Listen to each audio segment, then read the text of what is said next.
бъдеш чут, видян и разбран.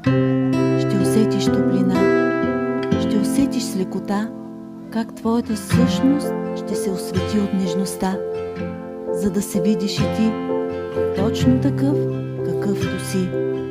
Любов и светлина. В ръцете ти е промяната. Творим взаимодействие с любяща доброта, мекота и преливаща от благодарността душа.